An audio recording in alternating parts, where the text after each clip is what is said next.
No quarto dia de julgamento do ex-presidente Jair Bolsonaro e mais 7 aliados do núcleo crucial da trama golpista, o ministro Luiz Fux apresentou voto divergente em diversos pontos daquele que foi exposto pelo relator Alexandre de Moraes. Antes de começar a analisar questões levantadas pelas defesas e o mérito da denúncia da Procuradoria-Geral da República, Fux discorreu sobre o papel do Poder Judiciário. Disse que não compete ao STF realizar um juízo político do que é bom ou ruim, mas afirmar o que é constitucional ou inconstitucional. Os fatos imputados aos réus, segundo a denúncia, ocorreram entre 2020 e 8 de janeiro de 2023. Naquele período, a jurisprudência da Corte era pacífica, consoante o entendimento consolidado, racional, inteligível, de que uma vez cessado o cargo, antes do término da instrução, a prerrogativa de foro deixaria de existir. Em caso, os réus deste processo, sem nenhuma prerrogativa de foro, perderam seus cargos muito antes do surgimento do atual entendimento. O atual entendimento é recentíssimo desse ano.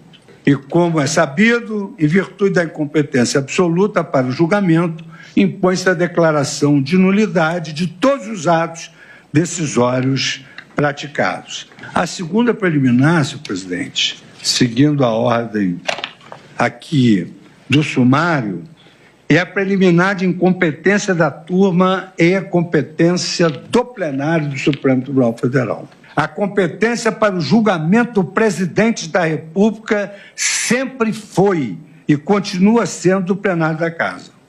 Dirão os senhores, é ex-presidente, mas está sendo julgado como tal. Porque se é ex-presidente, deveria ir para o juízo de primeiro grau. Mas está sendo julgado como presidente, está sendo julgado como se presidente fosse, essa ação deveria se iniciar no pleno do Supremo Tribunal Federal. Indispensável razão pelas duas uma.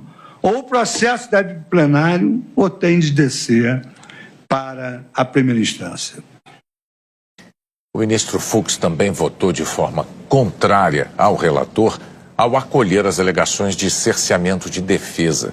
Ele chamou de tsunami de dados o volume de provas disponibilizadas pela acusação, segundo ele, de forma desorganizada e tardia.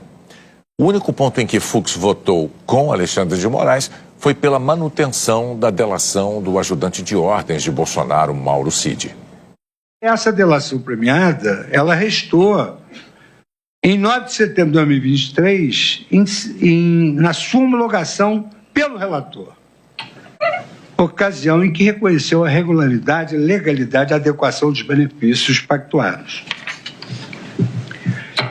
É bem verdade que eu fiz essa crítica, que idas e vindas de um colaborador podem representar atos de retaliação, criatividade de autoproteção, mas, nesse caso, o réu colaborou com as delações sempre acompanhado de advogado. E, nesse sentido, me parece desproporcional a anulação, a incidibilidade dessa delação. Então, eu estou acolhendo a conclusão de Sua Excelência o relator, estou acolhendo o parecer do Ministério Público e eu voto no sentido de se aplicar ao colaborador Mauro César Cid os benefícios propostos pela Procuradoria-Geral da República. A partir daí, Fux começou a analisar o mérito da ação penal e das acusações feitas pela PGR. Começando pelo crime de organização criminosa, o ministro voltou a abrir divergência com o relator e votou por absolver Jair Bolsonaro e os 7 aliados dessa acusação.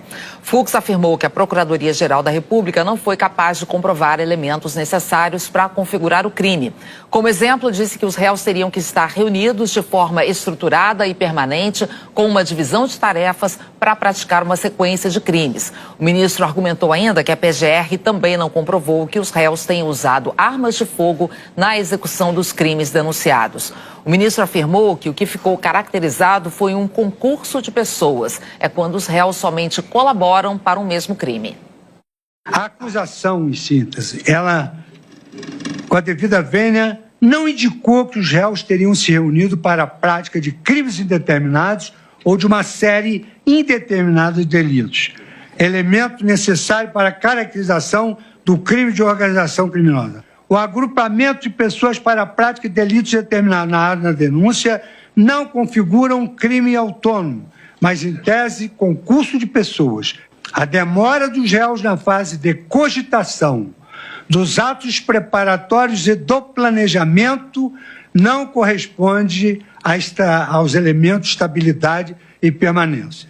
Somente se caracteriza a estabilidade e a permanência se houver prova de que os réus têm por fim permanecer associados para a prática de novos crimes por tempo indeterminado, mesmo depois da execução dos delitos. Por último, o pedido de aumento da pena relacionado ao emprego de arma de fogo na atuação da suposta organização criminosa não encontra qualquer fundamento na denúncia ou nas alegações finais, o que não permite outro caminho senão o de julgar improcedente a acusação no que tange à imputação do crime de organização criminosa. Ao analisar as denúncias de dano qualificado e deterioração do patrimônio público, ele afirmou que a PGR não demonstrou a ligação dos réus com os ataques às sedes dos três poderes no dia 8 de janeiro de 2023 e que liderança intelectual sem comprovação de participação no crime não é suficiente para condenação. Não há prova nos autos de que os réus tenham ordenado a destruição e depois se omitido. Pelo contrário, há evidências de que, assim que a destruição começou, um dos réus tomou medidas para evitar que o edifício Supremo fosse invadido pelos vândalos. O que eu atestei pela prova dos autos que o réu Anderson Torres assim agiu. É imperativo que o Estado acusador demonstre, no caso concreto, a materialidade do dano e a responsabilidade individual de cada um. A prática de um crime de dano qualificado, mesmo durante um evento multitudinário, não isenta, no meu modo de ver, a acusação de provar a conduta específica de cada indivíduo. Nesse sentido, um acusado não pode ser responsabilizado por um dano provocado por terceiro. A simples alegação de liderança intelectual, desacompanhada de evidências concretas de responsabilidade de um indivíduo pelo dano